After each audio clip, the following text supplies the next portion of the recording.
UP board class 12 biology model paper में आप सभी लोगों का स्वागत है। चलिए पहले क्वेश्चन को देख लेते हैं। पहला क्वेश्चन है, सही विकल्प चुनकर अपनी उत्तर पुस्तिका में लिखिए। तो देखिए पहला है, पुनरावृत्ति सिद्धांत को प्रतिपादित करने वाले वैज्ञानिक का नाम लिखिए। यानी पुनरावृत्ति सिद्धांत को किसने प्रतिपादित किया था?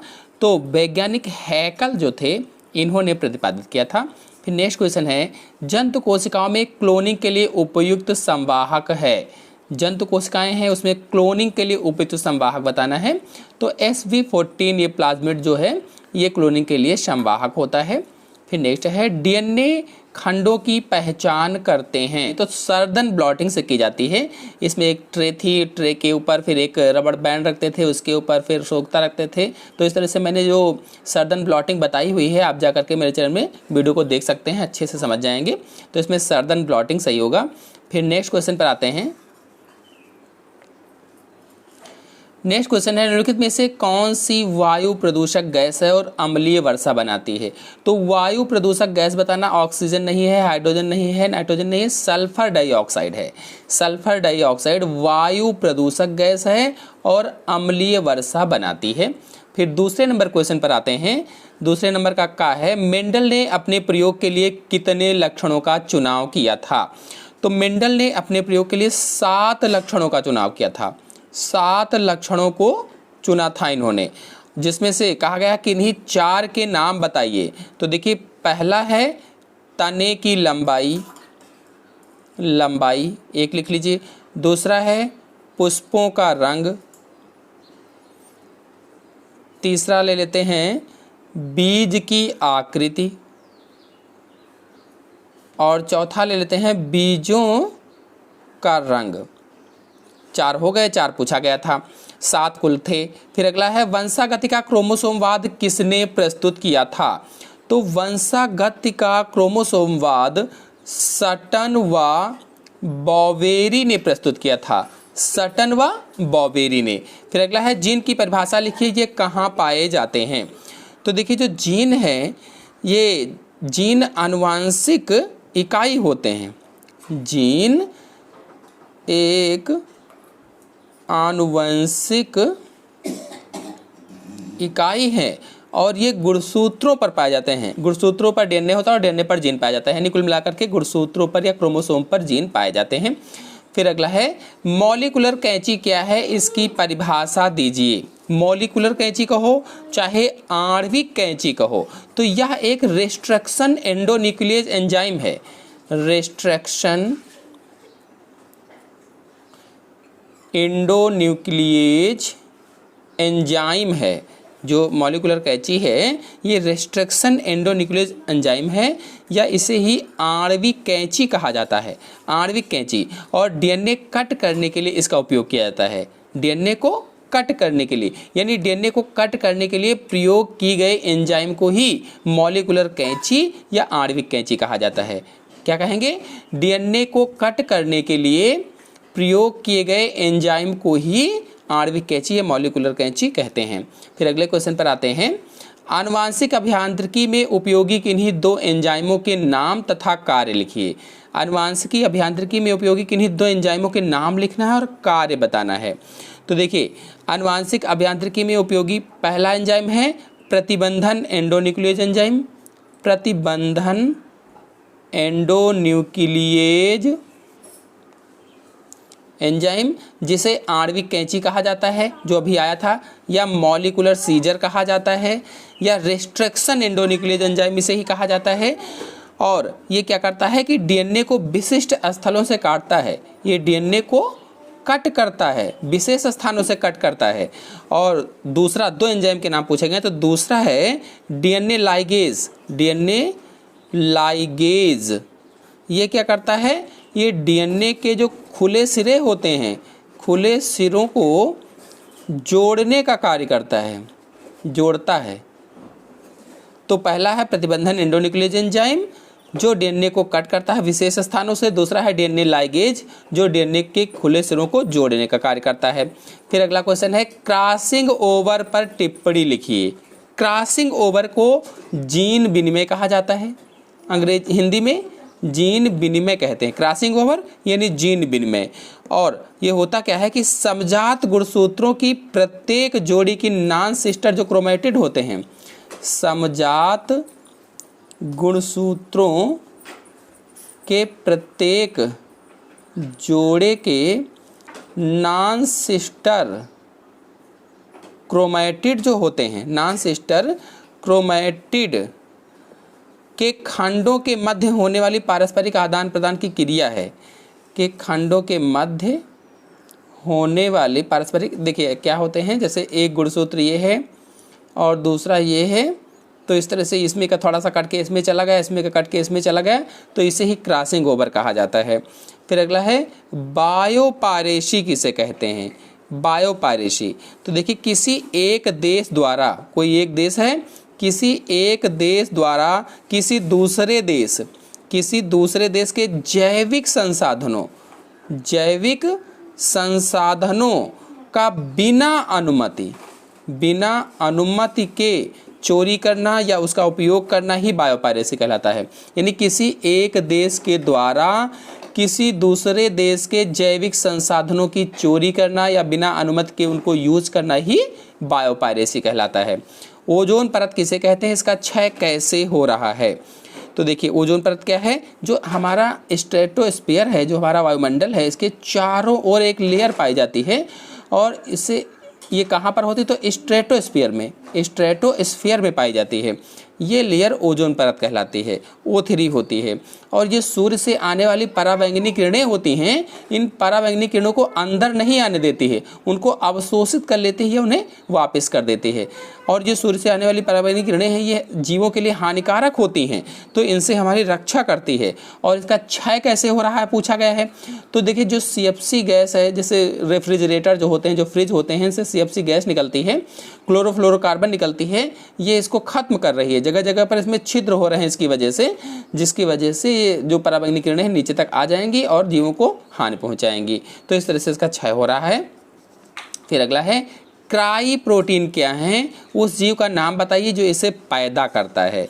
क्राई प्रोटीन, तो देखिए जो हमारी मिट्टी होती है, मिट्टी में एक जीवाणु पाया जाता है, बैसिलस थोरिनजिएसिस नामक जीवाणु पाया जाता है। बैसिलस थोरिनजिएसिस नामक जो जीवाणु है, इसकी कुछ जातियों में बैसिलस थोरिनजिएसिस के प्लाज्मिड पर विशेष जीन समूह होता है और इस विशेष जीन समूह से, इसी से क्या होता है, एक एंडोटॉक्सिन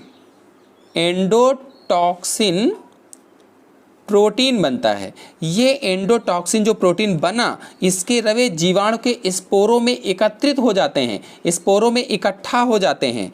और ये जो इनसे रवे बने हैं, इन्हीं रवों को क्या कहा जाता है, क्राई प्रोटीन्स कहा जाता है। इन्हीं रवों को क्राई प्रोटीन्स कहते हैं और इससे बने जीन क्राई जीन्स कहलाते हैं। फिर अगला है जेल इलेक्ट्रोफोरेसिस पर टिप्पणी लिखिए।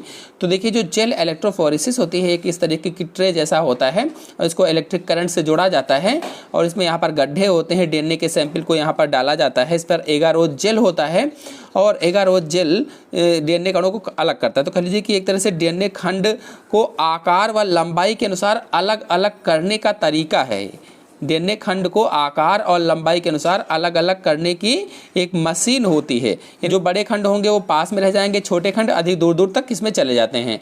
तो जेल इलेक्ट्रोफोरेसिस पर टिप्पणी अपलोडेड है, आप लोग जाकर के ध्यान से समझ सकते हैं, देख सकते हैं। 5 नंबर का पहला है DNA तथा RNA में अंतर स्पष्ट कीजिए।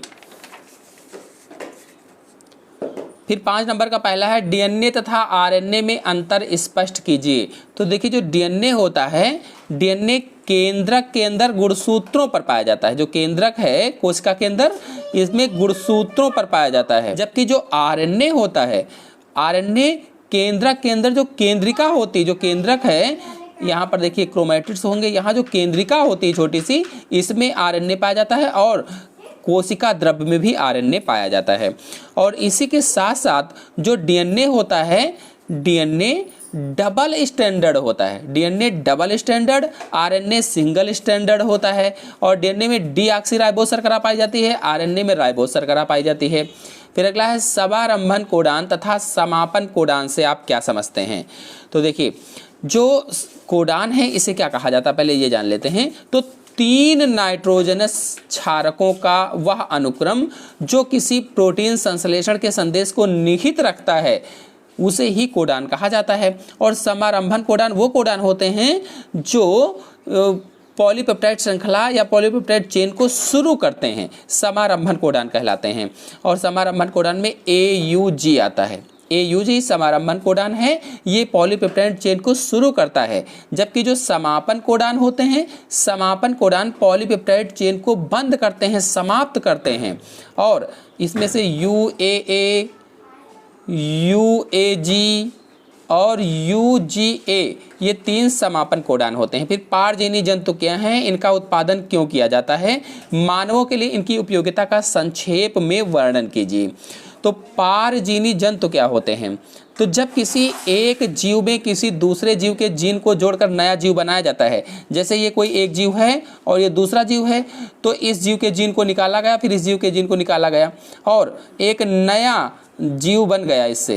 यानी कि जब किसी एक जीव के जीन को निकालकर दूसरे जीव के जीन के साथ जोड़ा जाता है तो उससे जो जीव बनता है उसे ही पारजीनी जंतु कहा जाता है। और इसका उत्पादन क्यों किया जाता है, तो इसका नए पदार्थों का उत्पादन करने के लिए, नए नए पदार्थ बनाने के लिए इसका उत्पादन किया जाता है। मानवों के लिए इसकी उपयोगिता का संक्षेप में वर्णन कीजिए कहा गया है। तो देखिए, नई नई औषधियाँ बनाने में, अत्यधिक दूध उत्पादन के लिए, अधिक कृषि क्षेत्र में उत्पादन के लिए, मत्स्य उत्पादन के लिए, यानी हर चीज में अधिक उत्पादन के लिए ये उपयोगी है। फिर अगला है घरेलू उत्पादों तथा औद्योगिक उत्पादन में सूक्ष्मजीवों के महत्व को समझाइए। तो जो घरेलू उत्पाद हैं और जो औद्योगिक उत्पाद हैं, इसमें सूक्ष्मजीवों के महत्व को समझाना है। देखिए, अगर घरेलू उत्पादों की बात करें, घरेलू उत्पादों की बात करें तो इसमें देखिए, दही बनाने में लैक्टोबैसिलस का प्रयोग किया जाता है। जो लैक्टोबैसिलस सूक्ष्मजीव है उसका प्रयोग दही बनाने में किया जाता है। पनीर बनाने में करते हैं। ऐसे ही पनीर बनाने में स्ट्रेप्टोकोकस, लैक्टोबैसिलस दोनों का किया जाता है। और इसी तरह से खमीर बनाने में भी किया जाता है। अचार बनाने में भी इनका प्रयोग होता है सूक्ष्मजीवों का। अगर औद्योगिक उत्पादन की बात करें,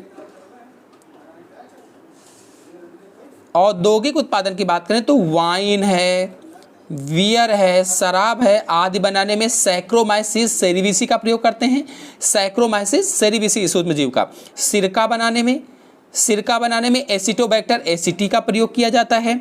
ऐसे ही चाय, जूट, पटसन और बेकरी उद्योग की अगर बात की जाए तो बेकरी उद्योग में डबल रोटी बनाने में भी सैक्रोमाइसिस सेरेविसी का प्रयोग किया जाता है, इन सूक्ष्मजीवों का प्रयोग किया जाता है। तो ऐसे लिख देंगे अलग अलग करके। फिर अगला है प्लाज्मिड क्या होते हैं, प्राणियों के जीवन में इनकी उपयोगिता का वर्णन कीजिए। जो जीवाणु कोशिका होती है, इस जीवाणु कोशिका का एक अपना DNA होता है। इसके अतिरिक्त एक और आनुवांशिक पदार्थ होता है। इसी आनुवांशिक पदार्थ को ही प्लाज्मिड कहा जाता है। मतलब जीवाणु कोशिकाओं में गुणसूत्रों के अतिरिक्त एक और आनुवांशिक पदार्थ होता है जिसे प्लाज्मिड कहा जाता है। यानी कुल मिलाकर के प्लाज्मिड जो होता है ये एक्स्ट्रा क्रोमोसोमल मटेरियल होता है और इसका उपयोग जेनेटिक इंजीनियरिंग में किया जाता है, वाहक DNA के रूप में इसका प्रयोग जेनेटिक इंजीनियरिंग में किया जाता है। फिर अगला क्वेश्चन है, पुनर्योगज DNA तकनीक की सहायता से इंसुलिन का उत्पादन कैसे करेंगे। तो देखिए, इसको चित्र की सहायता से समझते हैं। ये एक मानव की कोशिका है, ये एक मानव कोशिका हो गई, ये एक जीवाणु की कोशिका हो गई। ये मानव कोशिका है, ये जीवाणु की कोशिका है। अब इस मानव कोशिका से रेस्ट्रिक्शन एंडोन्यूक्लियस एंजाइम की सहायता से इंसुलिन को अलग कर लिया गया। ये मान लीजिए इंसुलिन है, रेस्ट्रिक्शन एंडोन्यूक्लियस एंजाइम की सहायता से इंसुलिन को अलग किया गया। और ये जो जीवाणु के, इसमें भी रेस्ट्रिक्शन एंडोन्यूक्लियस एंजाइम की सहायता से इसके प्लाज्मिड को अलग कर लिया गया। जो एक्स्ट्रा क्रोमोसोमल मटेरियल था उसको अलग कर लिया गया। अब इसी में ये जो मानव से प्राप्त इंसुलिन है इसके प्लाज्मिड में जोड़ दिया गया इस जगह पर। यानी यहाँ पर ये इतना कट किया गया इसका वाला, और ये वाला हिस्सा यहाँ पर लगा दिया गया, इसको जोड़ दिया गया। अब ये रिकॉम्बिनेंट प्लाज्मिड बन गया। अब ये रिकॉम्बिनेंट प्लाज्मिड बन गया। जैसे रिकॉम्बिनेंट डीएनए बना था वैसे ही रिकॉम्बिनेंट प्लाज्मिड बन गया। अब क्या गया, इसको ट्रांसफर करेंगे कहाँ पर, बैक्टीरियल सेल में। तो इसको ये जो बना इसको बैक्टीरियल सेल में यहाँ पर ट्रांसफर कर देंगे। कैसे जोड़ेंगे, तो लाइगेज एंजाइम से जोड़ते हैं, लाइगेज एंजाइम से इसको बैक्टीरियल सेल में जोड़ देंगे। अब क्या होगा, ये जो जीव बना, ये जो बैक्टीरिया बना, ये ट्रांसजेनिक बैक्टीरिया हो गया, ट्रांसजेनिक बैक्टीरिया हो गया। अब ये बैक्टीरिया क्या करेगा कि अपने अंदर बहुत सारी कॉपीज बनाएगा उसी इंसुलिन की, और ये इंसुलिन यहाँ से निकाल करके आप बेचिए, बहुत सारा इंसुलिन इस तरह से प्राप्त होता रहेगा। फिर अगला है सहोपकारिता किसे कहते हैं, उदाहरण देकर स्पष्ट कीजिए। सहोपकारिता क्या है, तो इसमें दो सहभागी बराबर रूप से लाभान्वित होते हैं। सहोपकारिता में दो सहभागी होते हैं और बराबर बराबर लाभान्वित होते हैं, जो दोनों एक दूसरे को लाभ पहुंचाते हैं दोनों। जैसे अगर उदाहरण की बात की इन्होंने, तो उदाहरण में जैसे ले लिया जाए कि लाइकेन और साइकस की जड़ें, लाइकेन और साइकस की जड़ें, ये सहोपकारिता का बढ़िया सा उदाहरण है। फिर जैव विविधता से आप क्या समझते हैं, इसे कैसे संरक्षित किया जा सकता है। जो जीवों में विभिन्नताएं पाई जाती हैं, वेरिएशंस पाए जाते हैं, अलग अलग जीव अलग अलग तरीके के होते हैं। जैसे आप मरुस्थल में चले जाइए तो वहाँ पर पेड़ पौधे अलग तरीके के होंगे, वहाँ पर उनका अनुकूलन अलग तरीके का होगा। समुद्रभिद में आएंगे तो वहाँ के पेड़ पौधे अलग तरीके के होंगे। तो यही सब विभिन्नताएं होती हैं। और इसको कैसे संरक्षित करेंगे, तो प्राकृतिक आवास जो उनके नष्ट हो गए हैं, उन आवासों को कृत्रिम रूप से बनाकर इसको संरक्षित किया जा सकता है। फिर अगला है गुरु बीजाणु जनन क्या है, आवृत बीजी पौधों में मादा युग्मकोद्भिद के परिवर्धन का वर्णन कीजिए। तो इस पर मेरे चैनल में वीडियो अपलोडेड है, आप लोग जाकर के देख सकते हैं गुरु बीजाणु जनन पर फुल वीडियो। अगर ये क्वेश्चन आप नहीं करते हैं तो अथवा लगा हुआ है, आवृत बीजी पौधों में निषेचन की क्रिया का सचित्र वर्णन कीजिए। तो निषेचन की क्रिया का पौधों में निषेचन वाला बताना है आपको यहाँ पर। फिर अगला है संक्रामक तथा असंक्रामक रोग से आप क्या समझते हैं, प्रत्येक के दो दो उदाहरण देकर के इनके लक्षण, कारक एवं रोकथाम के उपाय लिखिए। तो संक्रामक रोग ऐसे रोग होते हैं जो एक व्यक्ति से दूसरे व्यक्ति में फैल जाते हैं, संक्रामक रोग कहलाते हैं। असंक्रामक रोग ऐसे रोग होते हैं जो एक व्यक्ति से दूसरे व्यक्ति में नहीं फैलते हैं, जैसे कैंसर। संक्रामक रोगों में जैसे सर्दी जुकाम वगैरह है। तो इस पर वीडियो मेरे चैनल में अपलोडेड है, आप लोग जाकर के देख सकते हैं। बड़ा क्वेश्चन है, वीडियो बड़ा हो जाएगा इसलिए वहीं से देखिए। फिर अगला क्वेश्चन है, अगर आप ये नहीं करते हैं तो अथवा लगा हुआ है, निम्न पर टिप्पणी लिखिए, एरिया पर भी और फाइलेरियोसिस पर, दोनों पर टिप्पणी लिख दीजिए। अगला क्वेश्चन है, जलोद्भिद पौधों के आकार के अनुकूलन का संक्षेप में वर्णन कीजिए। तो जलोद्भिद पर आया है, तो इनका क्या क्या अनुकूलन होता है जो पौधे जल में पाए जाते हैं, ये आपको बताना है। फिर नेक्स्ट है, अथवा लगा हुआ, अगर ये नहीं करते हैं तो ये करिए, लिंग सहनग लक्षण क्या है, इसमें कि दो लिंग सहनग लक्षणों की वंशागति का वर्णन रेखा चित्र की सहायता से कीजिए। तो रेखा चित्र की सहायता से आप कर सकते हैं लिंग सहलग्न लक्षण जो है। इस पर मेरे चैनल में वीडियो अपलोडेड है, आपको डिस्क्रिप्शन में लिंक मिल जाएगी, वहां से जाकर के देख सकते हैं।